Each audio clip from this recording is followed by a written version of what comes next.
Welcome to the AP cast with Phil and Alex. Let's get it.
Welcome to the AP cast. I'm Phil. Alex is here somewhere. He's with us in spirit, maybe even in voice. There he is. What's happening, Alex? How we doing?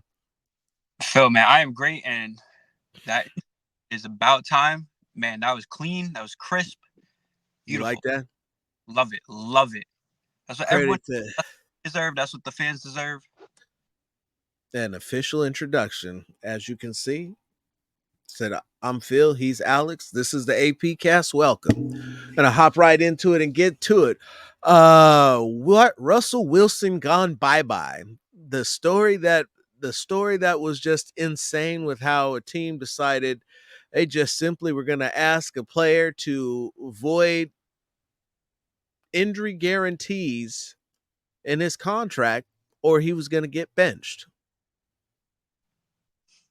And the said as everybody looks at how fucked up that was, and oh, how could the Broncos ask him to do XYZ and blase, and even to Brandon Stokely saying that Russell should have just did it. I was befuddled by that, to say the least. But the question that needs to be asked that never got asked is this: why the hell was that a point of contention when your quarterback was healthy? No, man, certainly. It's definitely odd. In terms of just business wise, like a lot of things happen in the NFL because the NFL is a business, obviously, and there's a lot of things you do where you make your team, your destination more attractive to free agents and just people in general. And this is one of them that makes it so much less attractive of a destination. Very odd move. It's more than that. Now, so we could go to put on the tinfoil hats and go down this road together, but you have the orchestrator of Bounty Gate going to his quarterback and telling his quarterback to remove his injury guarantees. Quarterback is healthy. Quarterback is having a great year by most standards. What was it? 30 touchdowns, 6 interceptions? I can't remember, but it sounds about right. Something like that. And there was only a handful of guys this year who threw for 30 touchdowns, beat the defending champions on their field as well as us, or the Raiders for that matter. And we're going to him and we're talking about injury guarantees when he's perfectly fine and healthy. Yeah, he didn't beat us. He didn't beat the Raiders. No, he didn't beat the Raiders. Nah, we're not talking about us. I'm talking with that. I mean, we already know what time it was with that. I'm talking about the fact that he was healthy, playing well, and the coach comes up to him and says, void your injury guarantees or we're benching you. Yeah, Sorry, man. what? It's very odd. It's very odd. There's nothing you really gain from doing that. The team looks bad from just political point. It looks bad from destination of other players coming there point. Nothing about it really makes sense business wise. Terrible business decision to even try to come up with that. I don't know what they were thinking in the boardroom when they thought that was a good idea, but they weren't thinking.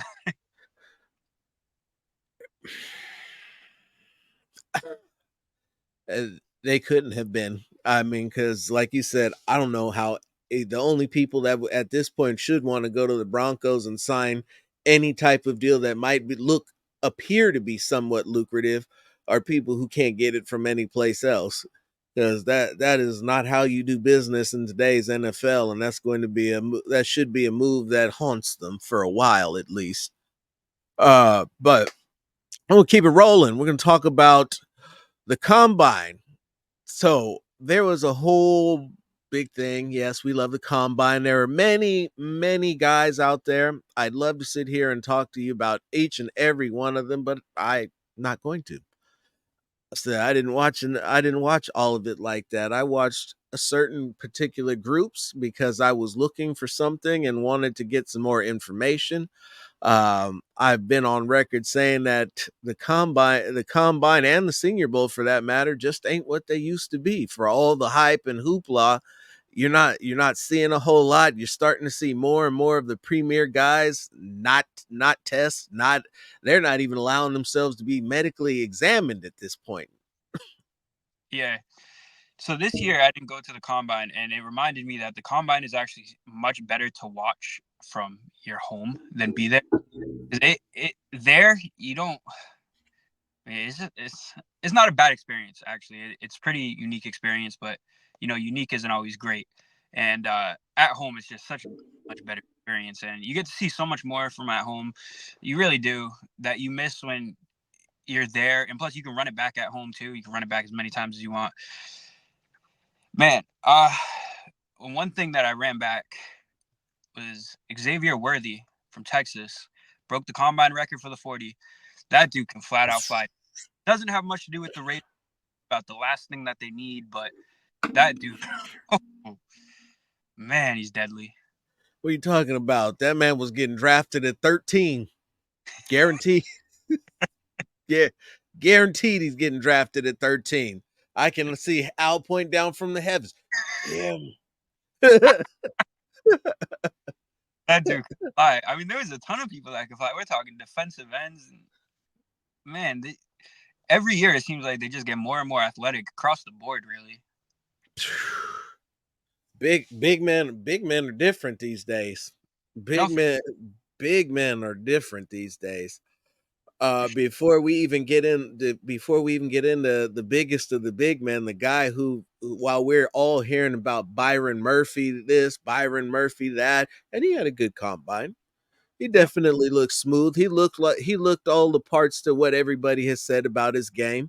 Said it was good, it was smooth, but there's another unsung hero that a lot of people aren't talking about, and Braden Fisk absolutely destroyed the combine.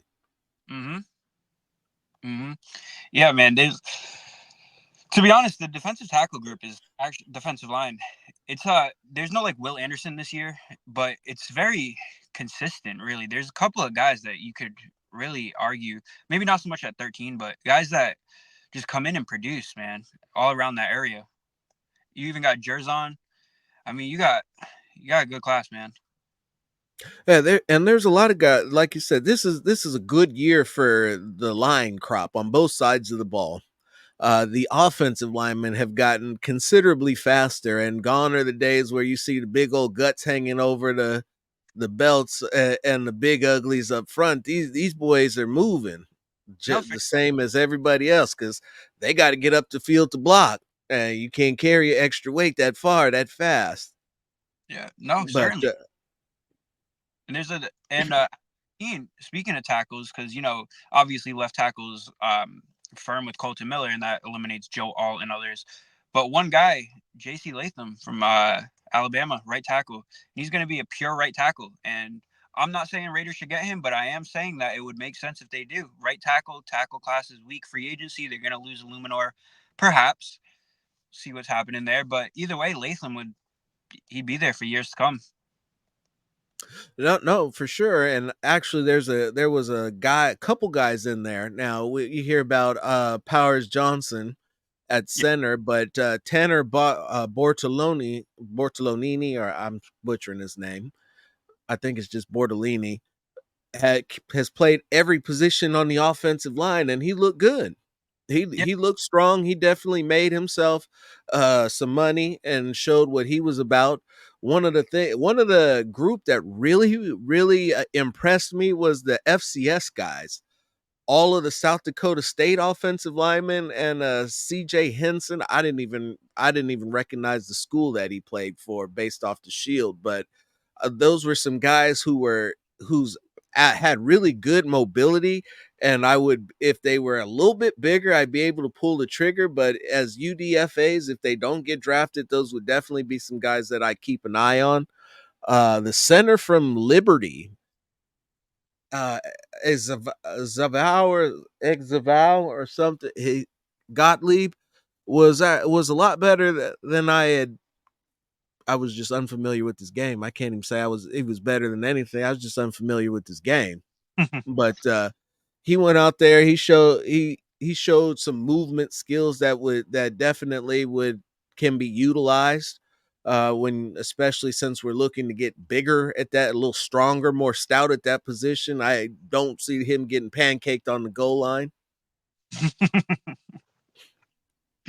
Yeah, man, for sure, for sure. There's definitely a lot of offensive line talent. Like I said, it's like every year they get more and more athletic, and it's I think a lot of it is because when you're growing up today, especially these days, is you got to do more than just be a big kid that can just stand at the line. If you want to keep advancing and making it be recognized, you got to play the skill positions, and I think that's where most of them come from, and then that's why they have that athleticism. And it's funny that you say that you can't just be a big kid that stands there, because the biggest kid of them all was Tavondre Sweat. And watching his combine, said the fact that he was able to get a 10-yard split at 1.8 seconds was mind-boggling to me. So the best defense the best get off for the defensive lineman was Braden Fisk's 1.68 10-yard split and a 4.69 40 at 292. That Yep, is insane. it is Four insane. that 4.69 means that Braden Fisk, your defensive tackle, is almost as fast as Josh Jacobs, Yeah, yeah, and typically faster than typically as fast as your average speed tight end in this league. it's so ridiculous, man. It's almost make 292.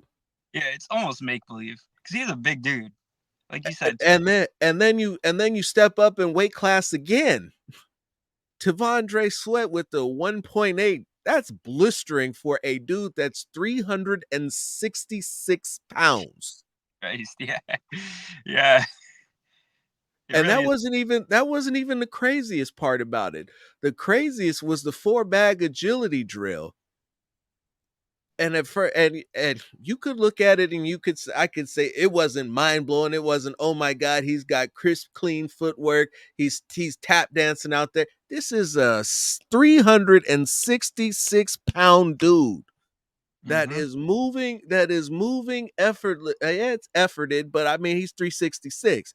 He's moving smoothly, and not managed to navigate without getting himself hurt, and turned on a dime to take off and start running with an above, well, not, and with a decent amount of burst, enough for you to see that he was gaining ground. Yeah, This shit is crazy. I again, another time when I saw Al point down. Yeah.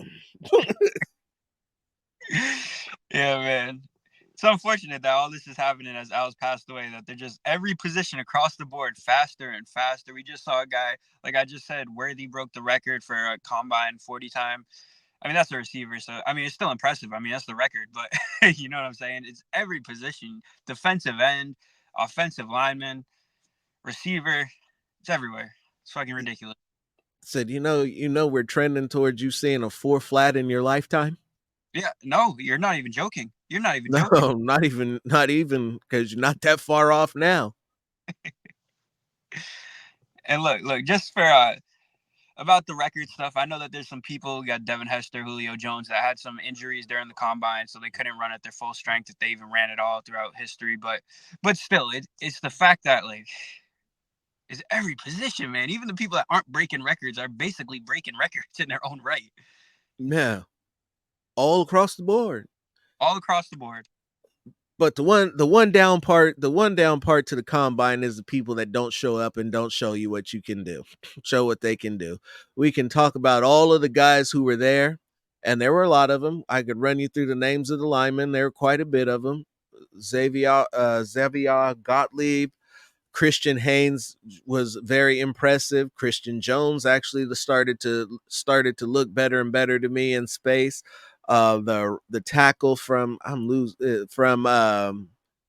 Louisiana, the Raging Cajuns. Say his mobility started to size and mobility started to well that yeah we're just it was yeah there's no way to say that's gonna end well. So uh just not gonna do it. Not gonna do it. So definitely a gentleman to keep an eye on. All right, that's one way to end it. Yep. Just not gonna do it. But let's move. Let's keep it pushing, and let's talk about quarterbacks, or more to the point, quarterbacks that you didn't see any action from. To me, I think that one of the great equalizers in terms of evaluating quarterbacks is throwing to guys you don't know in neutral settings. Said all things are equal. You've got no timing, no reps. You don't know this dude, aside from maybe if you run across a guy that you played with or you know from back in the day somewhere. Yep. And that levels the playing field so you can see what guys are all about. That's what the whole combine, the idea behind the combine was. But now that your premier athletes aren't going out there and doing that, they're not showing you said how much better they are than the field or how much better they're really not. Because everybody talks about the Miles Garrett's coming out of the draft, but nobody talked a whole lot about Trey Hendrickson, whose comparables were almost identical. And he's having a great career. And and it may not quite be Miles Garrett ish, but he's having a very good career, Yeah. all in No, his own right. for sure. And Miles Garrett's a future Hall of Famer. So if you're not having a Miles Garrett career, give a fuck. You're still probably doing good. You bum, get out of here. You slouch. What are you doing? You can't. You overpaid. Get out of here. But yeah. So you've got your quarterback refuses to throw. Your quarterback refuses to give medicals. Your quarterback is making it quite obvious that he does not wish to be drafted first overall to the Chicago Bears. No, he's not officially said it. No, you won't find it anywhere. But if you can read between the lines and pay any type of attention whatsoever, it's Yeah. pretty obvious where he does not want to go. No, for sure, for sure. And to be fair to Caleb, we don't know what's going on there. Maybe they communicated with him and said, well, we still want to keep Justin around and we're going to have some quarterback competition. I'm not saying that's likely. I'm just saying we don't know what's been said there. So you don't know, but still, we go back to looks and how things look, and it's not a good look. And they continue to be bad looks coming out. First, it was the demanding, and again, these are all strictly internet rumors. None of this I'm putting on him or his people, but it continued the outlandish requests that continue to be said has being sourced from his camp is pretty wild. So that the ownership requests, the I almost forgot about that. I don't know how I almost forgot about that, but oh the best one that I've seen so far, the best one that I've seen so far was that they were trying to look to see how they could enter the NFL without becoming part of the players union so that they could be free to negotiate their own deal. yeah, it's so ridiculous, man. It really is, but then when it comes to the camera and you ask him about Chicago and the Bears, and I watch him just tap dance like a ballet dancer all over the stage around I want to be a bear. Yeah, I've yet to hear that. And man, Something I've seen with the medicals too is a lot of fans defending this, saying, "Well, I understand because it would be a waste of time if he hands his record to the Chiefs or if he hands his record to the 49ers. They're not going to draft him." It's not about that. It's about, first of all, what's a waste of time is not doing this because it complicates the whole process. So if anything, that's the waste of time here. But it's just what people do. I mean, it's just standard practice. Like once you go out of the realm of standard practice, you are now making it a complication. A spectacle, Yeah. becoming a proving to be a me guy. Now, do you want to give your medical history out to everybody? No, I can appreciate that. I can respect that.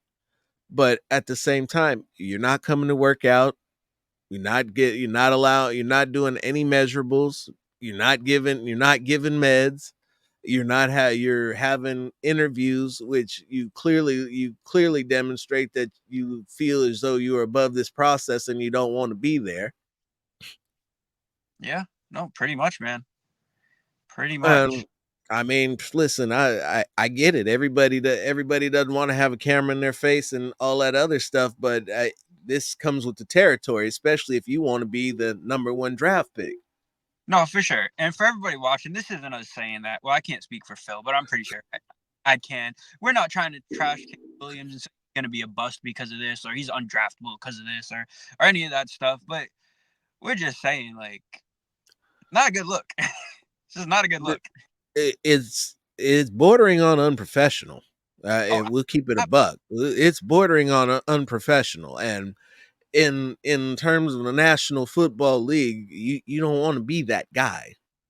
no, absolutely. That's no matter how much God given talent you have. We've seen immense God given talents in this league flame out for various reasons.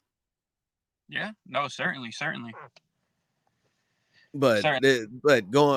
going around and being above the process is, I'm like, if you really want to get super technical, he's really the most closest reason for the need for a rookie salary wage, because I could almost guarantee he's holding out for top dollar. Oh, Caleb. Oh, Mm-hmm.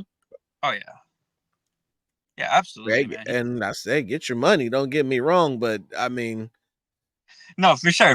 Definitely get your money. And again, I want to stress to people why we are not trying to criticize Caleb Williams and say he's undraftable because of these things or, he's this or that. We're just talking about red flags, as in, un- it's not a good look. It's just not. we don't want to make, And and I just want to clear that up. I don't want people tagging us and being like, you said this about Caleb Williams. We're just keeping it a buck about professionalism. Nothing more, nothing less. That's all. nah, that's real. I mean, because no matter what, this is a job interview. When they tell you the requirements for the position, that's one of them. But we've seen agents and schools revamp this process to more of their liking and their whims, and albeit necessitated by the NFL with some of the outlandish, outrageous questioning that they would subject some of these kids to. Because we've all heard of some of these questions that would literally would get people fired with HR if they and companies sued if they asked that prior to hiring. Yeah, man, you're not wrong. You are absolutely not wrong about that. But so let's keep it pushing through that. Hopefully we will continue to see where they go. We now have the free agency upcoming tampering period. Now this is my favorite part of the year, at least until the draft anyway, because tampering is when you get to see how much you really know about your football team. And you're going to see a lot of guys start to get cut from a lot of places because they were paid too much damn money on free agent deals. And everybody who wants us to go and completely just revamp through free agency, that's been a process that has failed for the last 20 years pretty much faithfully. Yeah, no, certainly, certainly. We've had some Raiders have had some big free agent classes. 2016, that was the Reggie Nelson, Rodney Hudson, who more than panned out. Sean Smith and Reggie Nelson, they didn't do shit. I mean, then there was 2019, maybe a little earlier, the LaMarcus Joyner, Trent Brown class. I don't remember what year that was. That was a flop too. So Yeah, Yeah, that good times. good times, Good man. Good. times. Go back. I'll have to say that 2021's free agent class has fared a little better. 2022, excuse me, Yeah, and sir. 23. But we are now at a point where we have almost an entire offensive line that are free agents. This particular free agency is going to allow us to see just how much this new regime values the talent that was on this roster, because there's a lot of them that they have to make decisions on who they're bringing back or not. Telesco was said it earlier in a press conference that this free agency was focused on bringing his own guys back, because again, like I said, he's got a lot of them that need to come back. Talking about Amir Abdullah, Brandon Bolden, Austin Walter, Jakob Johnson, DeAndre Carter, Jesper Horsted, tackle Justin Haran, tackle Brandon Parker, center Ronis Grasu, defensive tackle Adam Butler, definitely need to re-sign him. Defensive tackle John Jenkins would also re-sign him. Said defensive tackle Bilal Nichols, we'll see how much he wants. Linebacker Curtis Bolton, cornerback Tyler Hall, which is a restricted free agent. Definitely need to bring him back. Said I'm sure Amik Robertson is probably going to want to test the waters and see how much he's worth. He had a really good season last year, and if he's going now that he's about to be a free agent, if he's going to make some money, now's the time to do it. So he needs to get his. Well, I'm not even gonna bring up Roderick Teamer because he's gone. And then we get to Josh Jacobs and Austin Hooper. Josh Jacobs and Saquon Barkley figured to be the two best running backs available for free agency, and so it now becomes an interesting thing. Josh was dedicated to his bidding war and not blinking in his competition against Saquon Barkley to end of this year with more money, and he won that race, and they find themselves back at the starting line again. Yeah, man. I all I'm gonna say to that about the top running backs that you just named, I think it's gonna be Saquon Barkley by himself, top free agent. I don't really see a world where Josh Jacobs doesn't come back. If I'm being honest, I think that he's an AP guy, and beyond that, I think Josh Jacobs totally believes AP and wants to be there. I talked to Josh Jacobs last year at the Pro Bowl. A lot of things have happened since then. Let me just say that. But when I talked to him last year, he was still. This was before the franchise tag. He was an impending free agent. Talked to him, and he basically told me he wants to come back. He said it without saying it. He wants to come back. He also said when he said this is actually an important thing to add. When he said this, he also kind of threw shade at Josh McDaniels. He said that he told me that the captain thing was a little political last year. He felt, and he wasn't sure how he felt about those guys. It's kind of the vibe I got from it. He didn't exactly say that word for word, but he still wanted to come back, and he wanted to come back despite being iffy, as I took it, Mhm. about Josh McDaniels. He's all in on AP. So if he wanted to come back last year being iffy on the head coach, you can imagine he wants to come back when he's all in on the head coach. It's probably going to depend on the price tag, but I just can't imagine he doesn't come back. I can't imagine they don't find common ground, and I think they're actually going to strike a deal. I don't know if it's going to be huge, lucrative, all this, but I think they're going to strike 2-3 year deal. I hope that that's the case. I also know that given Telesco's propensity for backfield by committee and not having one bell cow back, it begs the question on what is Josh's number, because if he wants to get paid top dollar, he's got to be the only guy getting the football, and that would be a detriment to this football team, because we saw over the course of the last 4 weeks when Josh was unable to go that Zamir White is more than capable of picking the football up and running with it. It's not heavy to him at all, and he's pretty fast and big too. So when he hits other guys, they feel it. Yeah, no, for sure, for sure. It definitely. One thing I want to say about the whole if Telesco feels it, I genuinely think this is the AP show. I really think this is Obviously Telesco's going to have say. He's general manager, of course, he's going to have say. But I really think this is mostly going to be AP's vision and Telesco helping AP get there, more so than the opposite. Telesco's vision and AP helping him get there. So I think at the end of the day, if AP and Josh Jacobs, they're really right there and they're both saying, we want, we want you back, Josh, and Josh is saying, I want to be back, AP. I think Telesco is going to get it done because I think that's how it's going to be. That's how the train is going to drive. If AP wants it done, I think Telesco is going to get it done. Or go down swinging. At least he's going to give it a shot because, as AP said, it's your time to shine now. Said I'm gonna be undefeated for at least 6 more months. It's true. And I mean, no pressure. Said he seems to enjoy putting Tom on the spot. I would too. I think Tom needs it. He needs to be ready to rise to the moments. And as AP said, this is his. Um, is it going to be AP's vision? I believe in that wholeheartedly because at this point, you can't do things the way that he does it and then turn around and leave faith to somebody else. Like it's not going to work that way. Said Tom does a job. Tom is going to be trusted to do his job. He just be told what we need and how and who we want to get, and it's up to him to figure it out. And because it's up to him to figure it out, we get to the topic of today. Trading up. Trading up. And there's a lot of rumors around it. You might be thinking number one, number two, not quite. What the how did that go? Not one, not two, not three, not four, not five, not six, but maybe seven, somewhere around there. Oh man.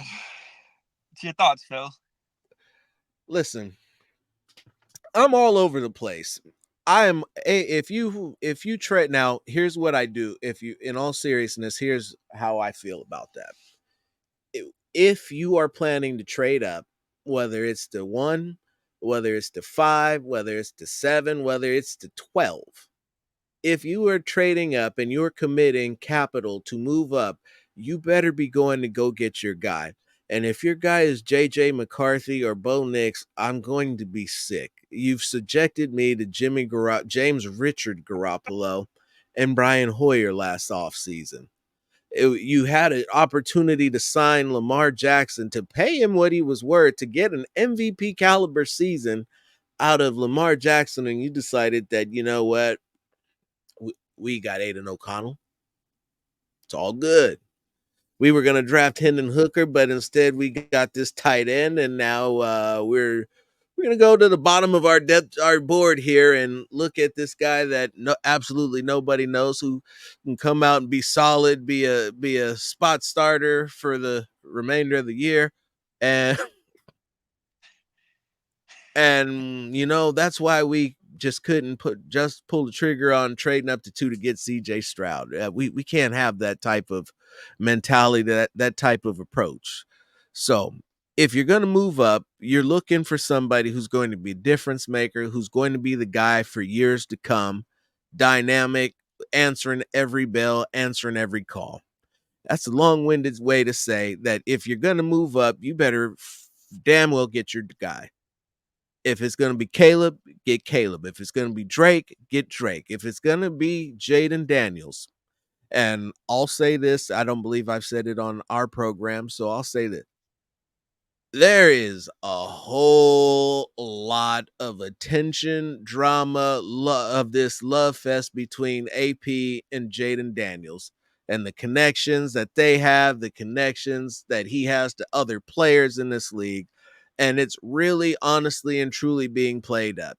It's the most uncomfortable secret. I mean, Jaden is giggling like a little schoolgirl, and suddenly AP, who's happy go lucky, can you say Jaden Daniels, and he turns into mafioso.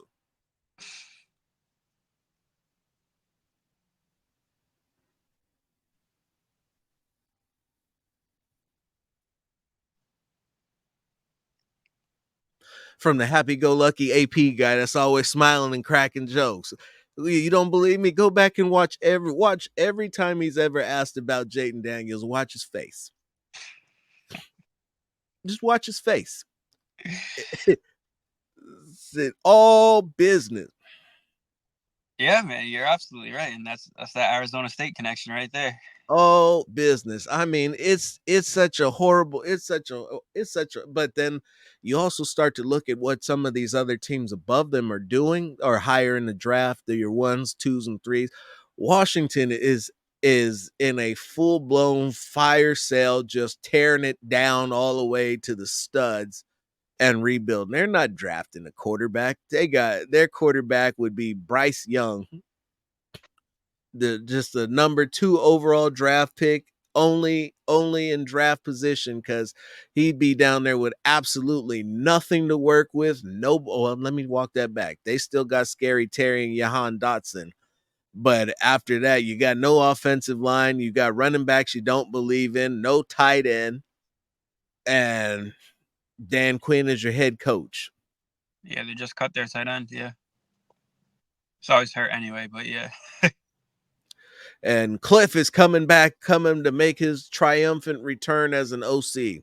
Wasn't overly impressed about USC's offense last year, but Cliff is going to make a difference somehow over Eric Bieniemy.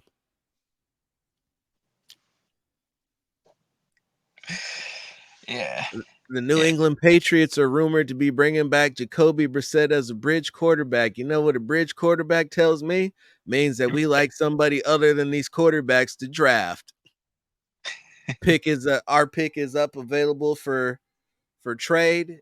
Come and give us the entire world. Interestingly enough, the only team that has multiple first round draft picks is Arizona, whom would actually probably be your most likely trade partner and or with the Raiders, in terms of they've got what they would ask for in return for 4, because they don't need a whole lot. But yes, they'd like to get the embarrassment of riches, but you're now not commanding 3 firsts, 3 seconds, and the whole left side of the menu. But then you get into the Chargers, the Giants. A lot of people have said that the Giants are ready to move on. Not a lot of people. Rich Eisen came on and said that, which when I heard it, I was like, that's the biggest bunch of bullshit I've heard today. They just paid Daniel Jones. There's no way they're moving on because they're already over the cap and they're not getting ready to eat.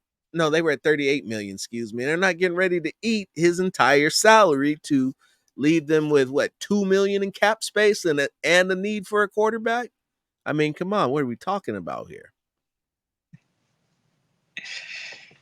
Yeah, no, I agree. I totally agree with that. There's kind of Daniel Jones, better or worse. I genuinely think Daniel Jones is that bad, to be honest. I don't think he's that great, but regardless, it's kind of their only option right now. I agree with that. And there's larger issues than Daniel Jones. Your offensive lineman that was supposed to be Mr. All World is not. Your But offensive line is probably your worst position group on the team, and your wide receivers haven't exactly been setting the world on fire either. yeah, well, that's just it. The wide receivers are kind of lackluster. They actually kind of fit the ball scheme kind of well, but like at the same time, how good is the ball scheme really? Because year one it looked great, and then year two, when people were like, okay, now we know what it is with the Giants, it didn't look so great. So how good is it really? You might need a receiver to transcend that. Lucky for them, they got Marvin Harrison. If he's gone, they got Neighbors. If he's gone, they got Roman Doom. Uh, I mean, there's realistically three top 10 and no one would bat an eye. And Giants are set up for that. So I don't know how Giants pass up on that. I genuinely don't. It might be their biggest.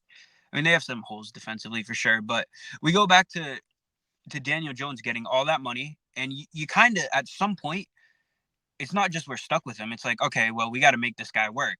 Like we got to do something, and they got to do something. I mean, they're giving him all this money, they're not giving him any help, and he is not an I said that I don't think Daniel Jones is that bad. I don't think he's that good. I think I said that already, but I want to double Mm-hmm. down. because this is not like an Aaron Rodgers situation where Green Bay never drafts a receiver in the first round because it's Aaron Rodgers and he can make anybody work. This is not like that. This is Daniel freaking Jones. Daniel Jones needs help. And this is the perfect time for them to give him help. I don't know how they don't do it. I don't know how they don't go receiver. I think quarterback is kind of ridiculous, especially, man, that you have to assume that, and I'm not predicting that this is going to happen or anything, but I'm saying if you're an NFL GM, you're looking at the first three teams that have a pick, the Patriots, Redskins, and Bears. You have to think there is a legitimate shot that all three go quarterback first. Again, I'm not predicting it's going to happen, but I'm just saying you have to assume there is a legitimate shot that happens. And then what? What happens then with quarterback? You're gonna go JJ McCarthy when there's all these other holes and Daniel Jones still has all this money. It doesn't make sense. Now maybe if you're at 5 and a guy happens to fall to you, it's a little different. But I don't see how they don't go receiver. 5 is the Chargers. And if you have three guys that go, three quarterbacks that go before you get to the Chargers, the Cardinals don't need a quarterback, so they could either trade or draft wide receiver. They'd have the first shot at Marvin Harrison Jr. or he'd be a Charger.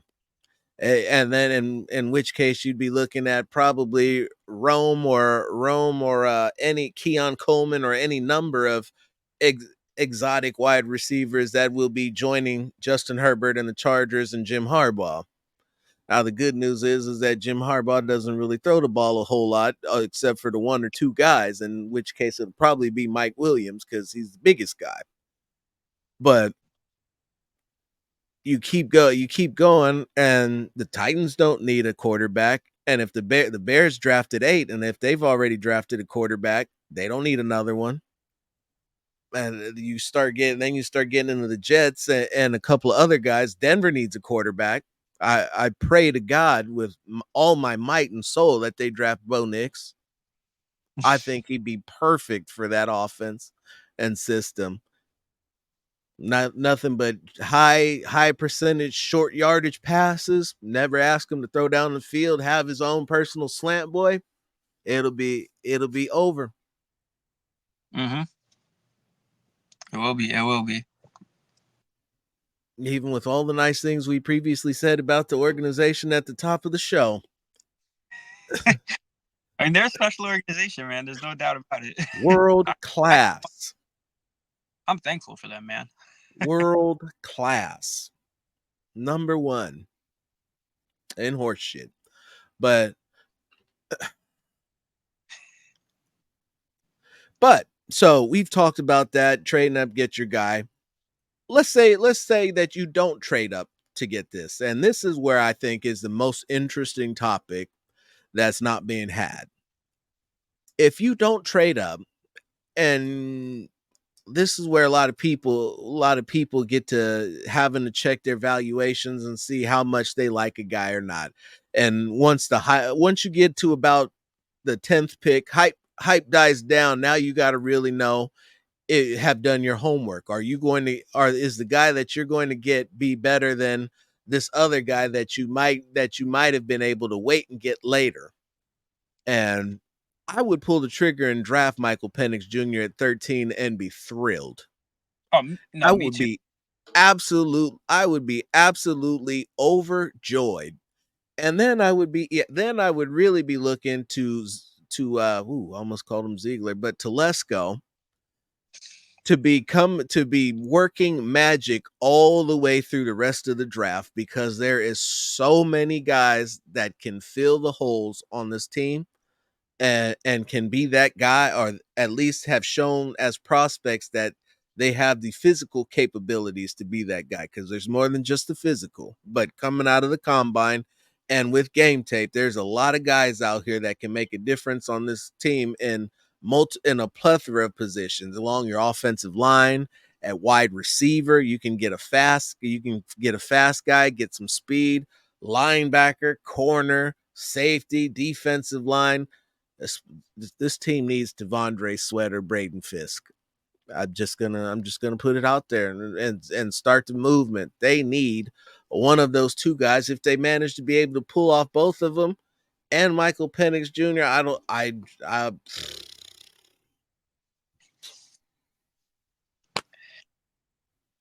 Look, bruh, this is all I'm gonna say on this.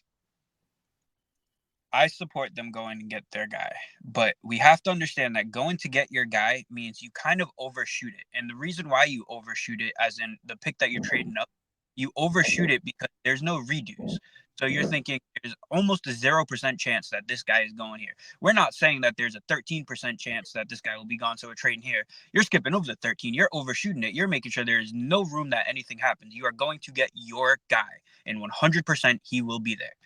And we have to understand that this is all they're trying to do this now, the Raiders. This is before they're actively watching people fall in the draft shape up. So they can't take any chances here.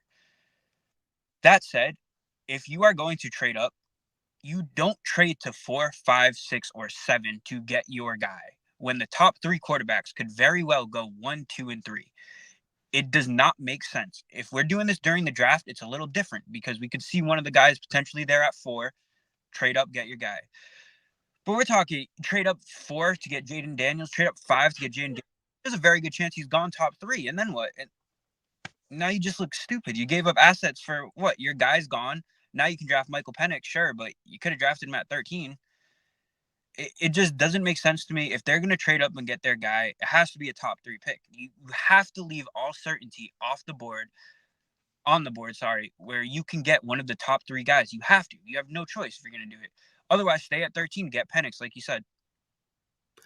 And you made a key distinction. If you move up to 4 in the draft, that's completely different. You at that point you can have seen your guy start sliding, and then you reach, and then you're just trying to jump up. As you said, you're looking at a couple of teams that don't need a quarterback in the Chargers and the Giants and Tennessee, and by that point the Bears in front of the Falcons, who need a quarterback. So that's 4 draft slots ahead of the next QB needy team in order to go get your guy. And that's a great move, because that's an absolute great move, because in the moment teams can the asking price will drop, and it won't be we're just going to sit here because the draft's not for another 2 months, and we're going to have talks about moving the pick and listen to some team offer us 4 picks, another team offered us 5 picks, then we start lying about what people offered. Suddenly one team has offered us first round picks for the next 5 years. You ready to make that move, that commitment? No, I mean that's bullshit. But in the draft, when the bullets are firing and you have X amount of time to get a deal done, it'll start to be more realistic. Yeah, And sir. as you said, you got to get your guy. I don't believe, and they could be committed to the wrong guy, which I sincerely hope they aren't, but they could be. But if you don't trade up and you draft Michael Penix Jr., then you have the option to reformulate your entire draft and do more to fill your holes, not just in this year's draft, but in drafts moving forward. Because in order to move up to 1, 2, or 3 or 4, for that matter, you're giving up capital in future draft slots. It's not just about what you give up for this draft slot, but the draft slots in years to come, where you could use those picks to fill other holes with premium talent. Yeah, no, for sure, for sure. And honestly, this kind of ties into last year, this go get your guy thing, because I truly believe that Aiden O'Connell is not the guy that Josh McDaniels wanted.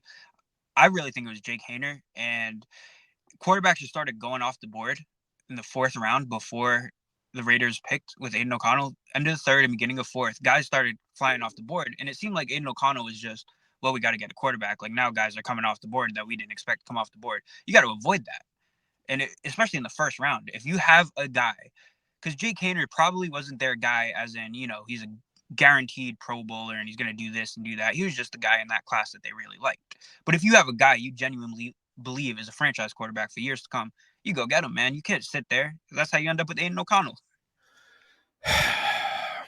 And quarterbacks like James Richard Garoppolo, or Yeah, this year's Aiden O'Connell might be Spencer Rattler, for all we know. to just a solid technical quarterback that can play the position that just does not have it. And it's fine that he's technical, has great technical ability, and that's gotten him to this point. But in order to be successful in the National Football League to the level the Raiders are trying to get to, they need a quarterback who has it. Yep, they do. They do. And I know there was another topic that we wanted to discuss here, and this is important too because 13th pick, we're talking about grab Michael Penix.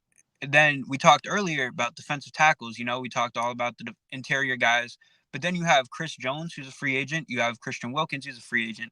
What do you think about those guys? Any realistic chance you think Raiders can grab them? So here's the deal. Said Chris Jones is looking for leverage to get his number is 30. Said his value is at 28. The salary cap, especially having to pay L'Jarius Sneed at the franchise tag tender, is not going to leave Kansas City with very much room to play. Said they tried to lowball him last year. They offered him a ton of incentives after he missed the first week of the season, and they saw that they desperately needed him. Yep. So Mike Garofalo came on this morning with Steve Weish and I forgot who else it was, and alluded to the fact that that the Raiders could be big players for Chris Jones in free agency, and it referenced what he said about the facilities while he was there for the Super Bowl in the on the home side, because they're used to being in the visitors locker room. And I'll say, is it an option? Absolutely, it's an option. But we've seen this movie time and time again. How many of these high priced, big name free agents use the Raiders for leverage when they have absolutely no inclination to come sign here whatsoever? Yeah, Chris certainly. Jones, go ahead. Oh, no, you finish. I'm sorry. Said Chris Jones has said he was sticking around for the three-peat. Said the only way that he's leaving since excuse me, I said since Kansas City without getting his three-peat is for $30 million. That's the only way. That's the only way.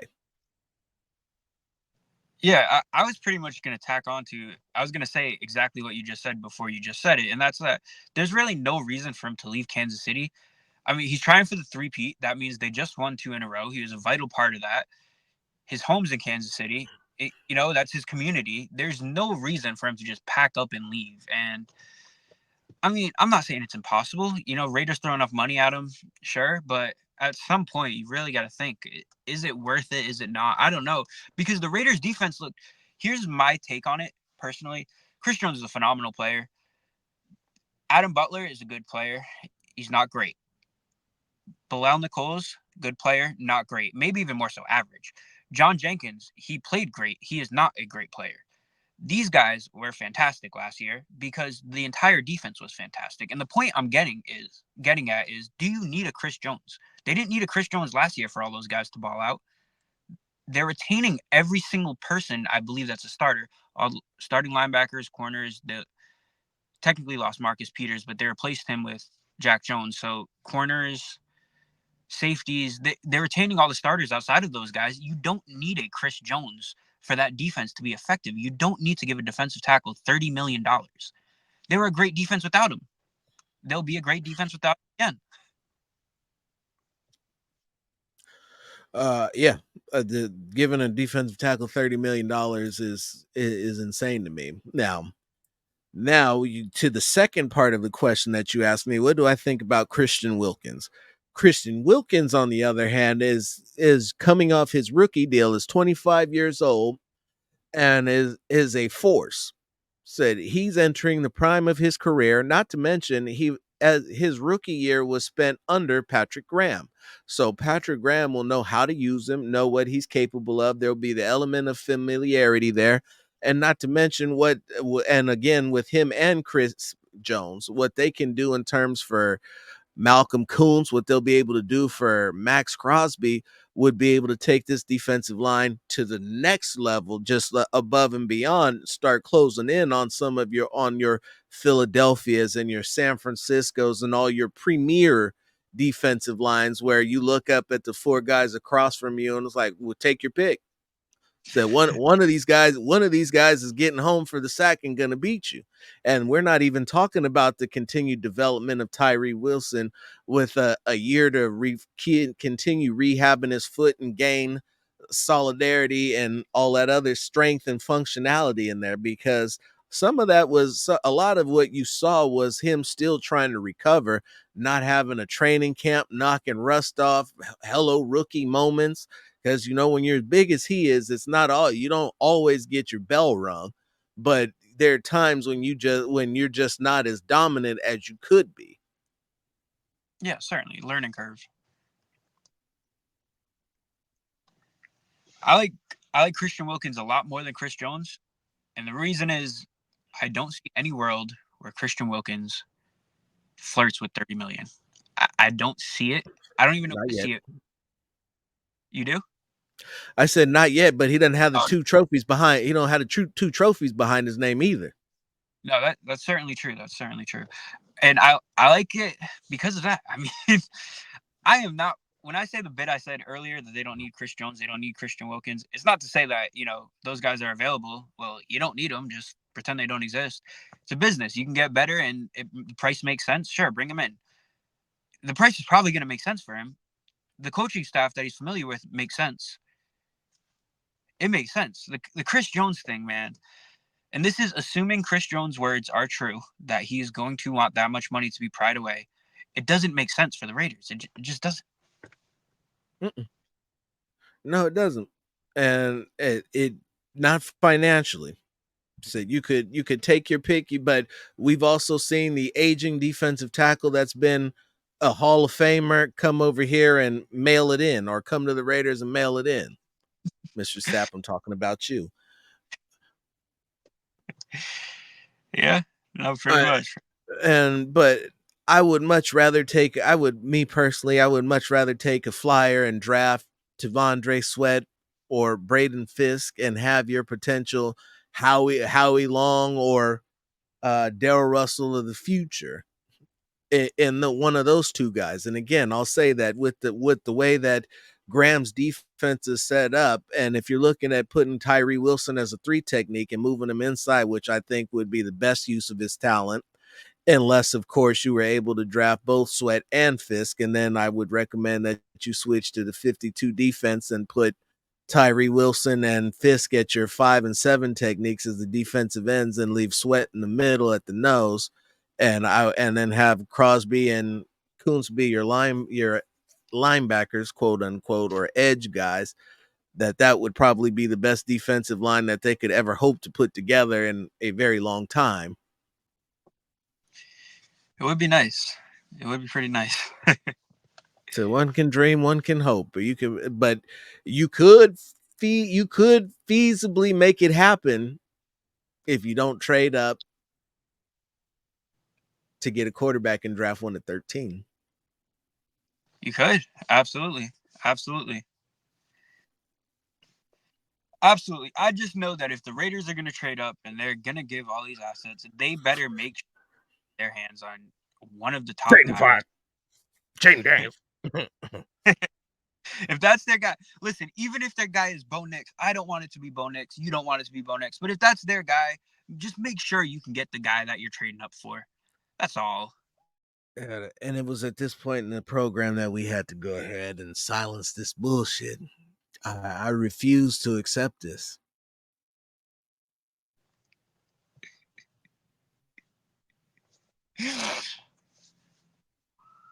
Oh man, I mean, I don't want it either. But if that's you half-ass commit and be like, this is my guy, but I'm not gonna give assets to get him, then it's not your guy, man. It's not your guy. I want you to know that was soul crushing to me. I just feel like just the I, thought of them trading up to draft Bo Nix was absolutely soul crushing. I don't want it. But if Bo Nix is the guy that they think is gonna lead the team for years to come, just whoever it is, man, just go get him. Just don't risk it. Like, oh, come on. the thought to me that the Raiders would move up to 5, 6, or 7 for Jaden or the draft is just crazy. I've got nothing. You broke my spirit. I don't want it to happen, Phil. I don't. He, I he just broke my spirit.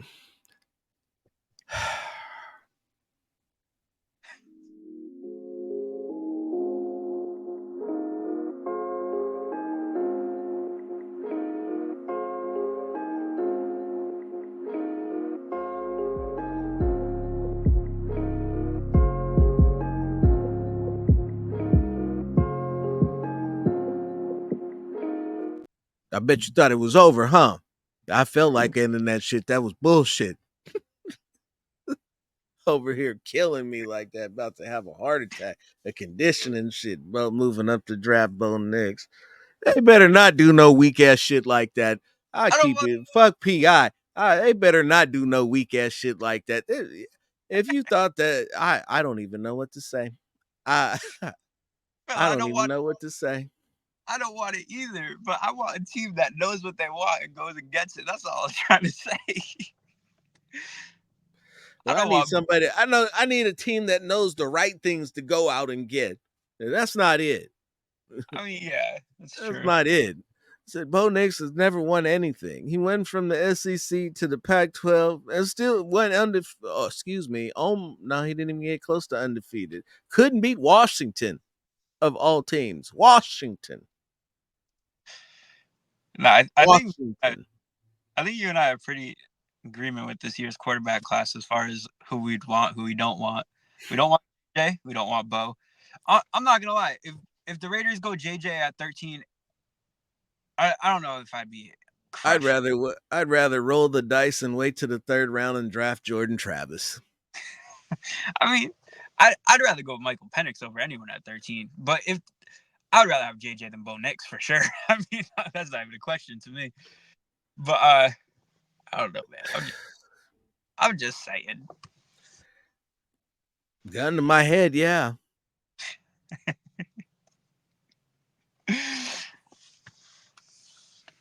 But man, Michael Penix would be that's the dream right there. You can get him. Not the dream. Not the dream. That's the reality. The dream is J5. Well, that's true. That's true. So now I've seen and we're gonna see some scouts say that it's that he's lacking. Others will say he's great. Kurt Warner watched tape on all of these guys just to look at on time schedule and deliveries and secondary throws and whatnot, and ultimately ended up with the LSU game against Mississippi State as his best game out of the best game for all the quarterbacks that he watched and he watched film on.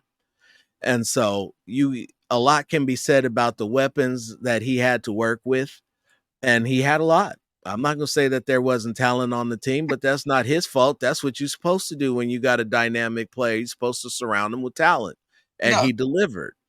that's such a dumb argument too, especially coming to the Raiders. Maybe if it's a team with no threat like New England, maybe if it's New England we're talking about a team that has Devontae Adams, Trey Tucker, Kobe Myers. Like, what are you talking about? Yeah. Like I mean, here. Let's try this. Let's try this argument. He succeeded with elite talent around him. Yeah, yeah. That's why you don't draft him. It's so dumb. That's why a team with elite talent Okay. quarterback like Yeah. the draft him. Yeah. So Because no quarterback has ever succeeded with elite talent around and with a true blue number one wide receiver to throw the ball to. Starvin Marvin Senior. He only had Peyton Manning. What the hell do I know? yeah, it's dumb. It's dumb. Said, yeah, Troy said, old the goat, old Tom did it with Troy Brown, a whole bunch, Danny Amendola, Julian Edelman, two tight ends, a ball boy, and an undersized running back. Come on, killing me, killing me. You got anything else? I mean, I think we covered just about everything we wanted to cover. Yeah. Um the only other thing would have been Michael Lombardi, but honestly, I don't even really feel like giving that too much credit. He said what he said.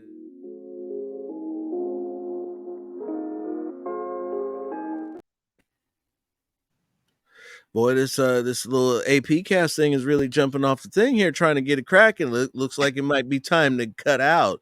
But to wrap up what I was saying about Lombardi, um, he said what he said. Hey, you try to dress it up, walk it back because you thought it was because you didn't realize it was going to get the attention that it did. Regardless, if and Dove Kleiman has been rumored to do some pretty dastardly shit, especially in terms of creating fake stuff before. So I'm not gonna say it wasn't him. I'm not gonna say it was him because I don't know. But even if Dove did splice it together, that still means that whatever it was said was still said in different occasions. And so you said what you said, bro. Don't try to back up off of it now because everybody's coming for your neck as you opened your mouth and said something stupid. Yeah, man. I think it's pretty black and white. It sounds like just they fired his son. He's not happy about it, and plus we know that the Barty beef goes back to Al Raiders days. We know it, man. This is nothing new. This is not just out of nowhere. Raiders new team he hates now. Al's had something to say about him for a while. No, I'm here to tell you. All right. Well, that is the AP cast. This has been all over the place. Been a great time. Please like, subscribe, tell a friend, put a hashtag and do all kinds of stuff. As long as you put it in front of people where they can see it, we greatly appreciate it. And now let's play this intro video one more time, but for the last time, at least for today.